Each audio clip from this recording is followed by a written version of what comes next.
بزاف منكم كيلقاو مشكل ملي تيكون عندهم الضرب ديال عدد سالب في عدد موجب، ما كيعرفوش النتيجه واش كتكون سالبه ولا موجبه.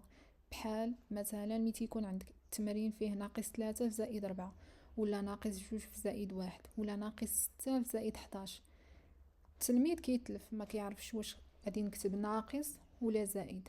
في هذا الفيديو غادي نحاولوا نفهموا كيفاش هذا الشيء كيتخدم. الوغ غنبداو في المثال الاول. ناقص 3 في زائد 4. ناقص 3 عدد سالب، علاش؟ حيتاش قبالتو ناقص، ياك. 4 عدد موجب، علاش؟ حيتاش قبالتو إشارة زائد. مزيان. دابا حنا شنو بغينا نديرو؟ بغينا نديرو ناقص 3 في زائد 4، ياك. أول خطوة شنو هي؟ كنضربو الأعداد مع بعضياتهم.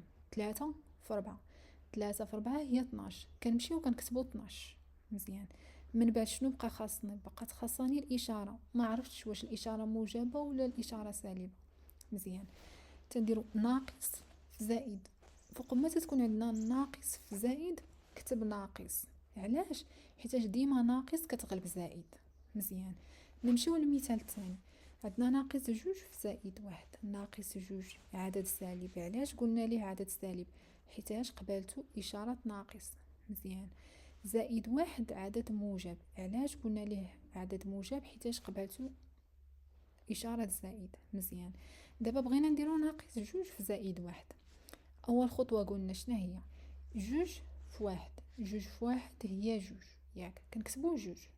من بعد شنو كنديرو؟ كنبغيو كنقلبو على شمن إشارة غادي نحط تما، ياك. حدا 2 واش زائد ولا ناقص. مزيان. كنمشي كندير ناقص في زائد. ناقص في زائد شحال؟ تنعقل على واحد الحاجة، بلي أن ناقص ديما كتغلب زائد، دونك تنكتب ناقص 2. مزيان. الا فهمتوا غادي تخدموا ناقص 6 في زائد 11. كتبوها في لي كومونتير، وما تنساوش ديروا لايك اند سبسكرايب.